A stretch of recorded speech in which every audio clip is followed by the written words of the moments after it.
Harry Potter and the Portrait of What Looked Like a Large Pile of Ash by Botanic Studios. Chapter 13. The Handsome One. The castle grounds snarled with a wave of magically magnified wind.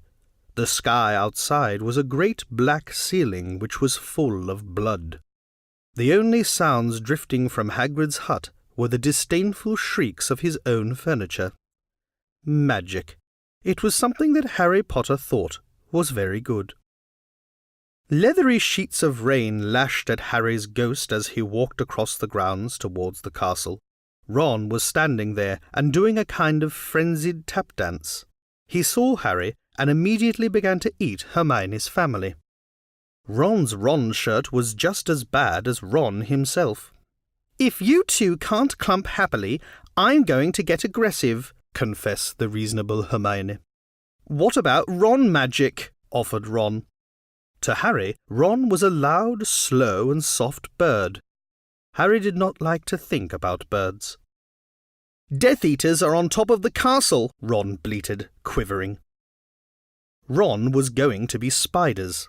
He just was. He wasn't proud of that, but it was going to be hard to not have spiders all over his body after all is said and done. "Look," said Hermione, "obviously there are loads of Death Eaters in the castle. Let's listen in on their meetings." The three complete friends zapped onto the landing outside the door to the castle roof. They almost legged it, but witches are not climbing.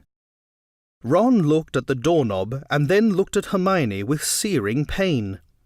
"I think it's closed," he noticed. "Locked," said Mr. Staircase, the shabby-robed ghost. They looked at the door, screaming about how closed it was and asking it to be replaced with a small orb. "The password was beef women," Hermione cried. Harry, Ron and Hermione quietly stood behind a circle of Death Eaters who looked bad. "I think it's okay if you like me," said one Death Eater. "Thank you very much," replied the other. The first Death Eater confidently leaned forward to plant a kiss on his cheek. "Oh, well done," said the second as his friends snapped back again. All the other Death Eaters clapped politely. Then they all took a few minutes to go over the plan to get rid of Harry's magic. Harry could tell that Voldemort was standing right behind him. He felt a great overreaction. Harry tore his eyes from his head and threw them into the forest.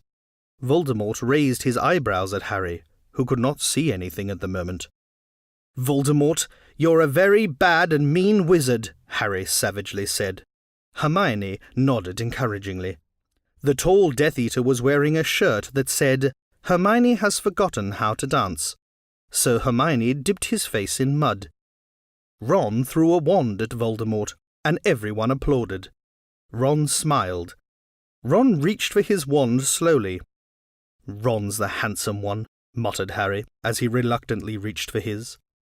They cast a spell or two, and jets of green light shot out of the Death Eaters' heads. Ron flinched. "Not so handsome now," thought Harry, as he dipped Hermione in hot sauce.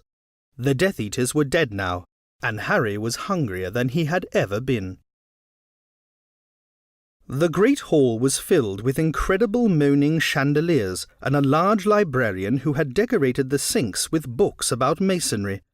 Mountains of mice exploded. Several long pumpkins fell out of McGonagall. Dumbledore's hair scooted next to Hermione as Dumbledore arrived at school. The pig of Hufflepuff pulsed like a large bullfrog. Dumbledore smiled at it and placed his hand on its head. "You are Hagrid now." "We're the only people that matter. He's never going to get rid of us," Harry, Hermione and Ron said in chorus. The floor of the castle seemed like a large pile of magic.